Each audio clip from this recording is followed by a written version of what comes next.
Il était une fois un riche marchand qui avait 3 filles. La plus jeune des filles s'appelait Beauty. Les sœurs ne l'aimaient pas car elle était la préférée de tout le monde. Un jour, le père allait se rendre en ville et demanda à ses filles quoi apporter en cadeau. Les sœurs aînées ont demandé des robes et des ornements précieux, et la plus jeune a demandé une rose écarlate, la plus belle du monde. Le marchand est devenu réfléchi, mais a promis qu'il ferait tout son possible pour trouver une telle fleur. Et prenez la route. Le père a rapidement trouvé des cadeaux pour les filles aînées, mais pour les plus jeunes, il ne pouvait pas les trouver. Chaque rose que le marchand rencontrait sur son chemin était plus belle que la précédente. Partout où il regardait. Et puis la route l'a conduit dans une forêt dense. Il faisait très sombre et froid là-bas. Soudain, des lumières sont apparues au loin. En approchant, le marchand aperçut un immense château ancien, tout en or et diamants. En entrant dans sa porte, il entra dans une salle pleine de joyaux.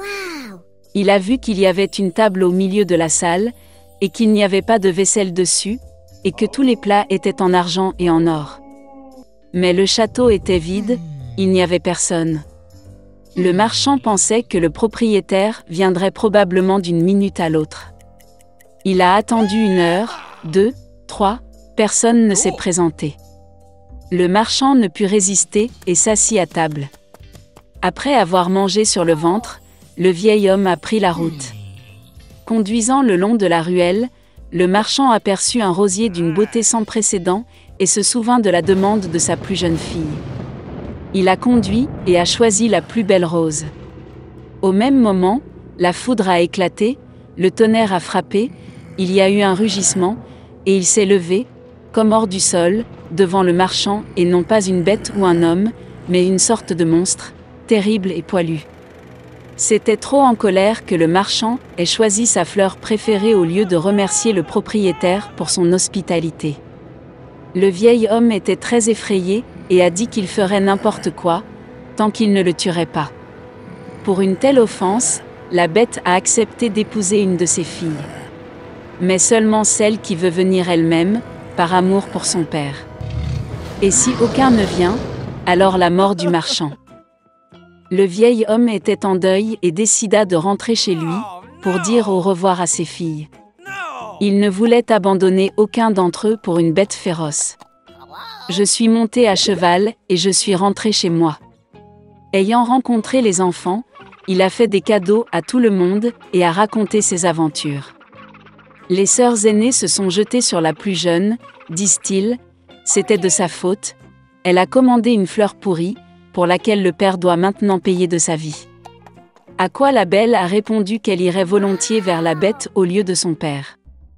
Et ainsi, le lendemain, la beauté a pris la route. Le cheval a rapidement retrouvé le chemin du château. En entrant dans la salle, elle trouva une table avec des vins et des plats exquis. La belle pensait que la bête voulait la manger, alors elle la nourrit. Dès qu'elle dîna, il y eut un rugissement, et un monstre terrible et poilu apparut, comme sous terre.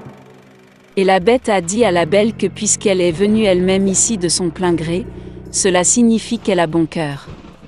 Et donc le monstre sera également gentil avec elle. Et avec ces mots, la bête a disparu. Se réveillant le matin, Beauty a décidé de se promener. En entrant dans l'une des pièces, elle vit une inscription sur la table. « Tout ce que la belle veut, je le ferai. » La fille pensait qu'après tout, le monstre était gentil et qu'il ne le mangerait probablement pas. Ils ont donc vécu longtemps, la bête a très bien traité la beauté et a comblé tous ses désirs. Un jour, la fille a rêvé que son père était malade. Elle voulait vraiment lui rendre visite. La belle a demandé en larmes à la bête de la laisser partir, et a promis qu'elle reviendrait certainement. Le monstre a répondu qu'elle était libre et qu'elle pouvait revenir quand elle le voulait. Le lendemain, Beauty a enfilé ses vêtements les plus chers et s'est rendue chez son père. Il était très heureux de voir sa fille saine et sauve. Ses sœurs accoururent et virent qu'elle était devenue encore plus belle, et même habillée en reine. Une semaine plus tard, la belle a rêvé que la bête était allongée sur l'herbe dans le parc et mourait. Elle s'est réveillée avec horreur et a décidé de revenir d'urgence et de le guérir. Quand la fille s'est approchée du château, elle a vu le corps sans vie de la bête sur l'herbe. Son cœur se brisait de pitié. La beauté se précipita vers lui avec des larmes et l'embrassa. Et au même moment, la foudre a éclaté, le tonnerre a frappé, tout le château était illuminé d'une lumière vive et de la musique jouait partout.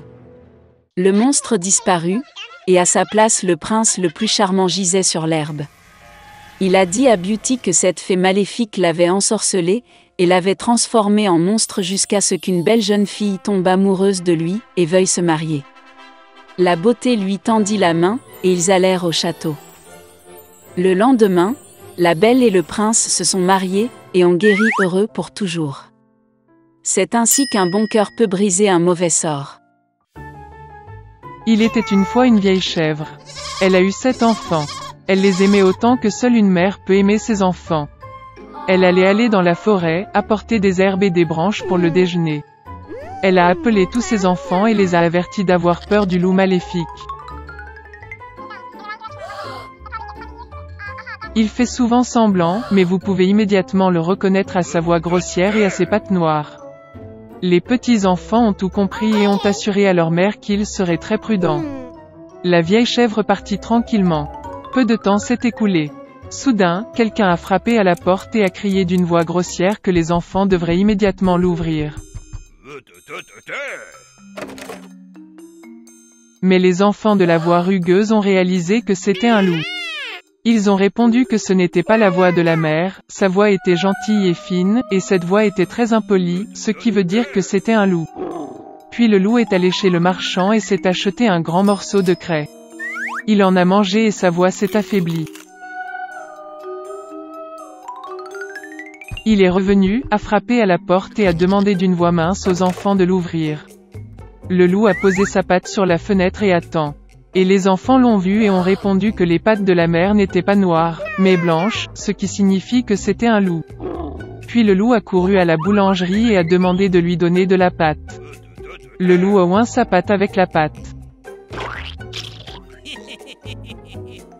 Le méchant s'est approché de la porte pour la 3e fois, a posé sa patte blanche sur la fenêtre et a frappé. Ils ont vu les enfants que la pâte était blanche et ont pensé que c'était leur mère. Ils ont ouvert la porte, mais il y avait un loup devant eux. Ils ont eu peur et ont commencé à se disperser dans toutes les directions.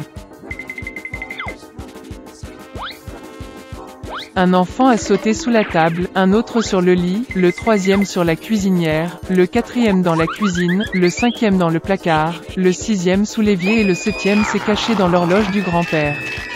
Mais le loup les trouva tous, ouvrit ses mâchoires et avala un à un.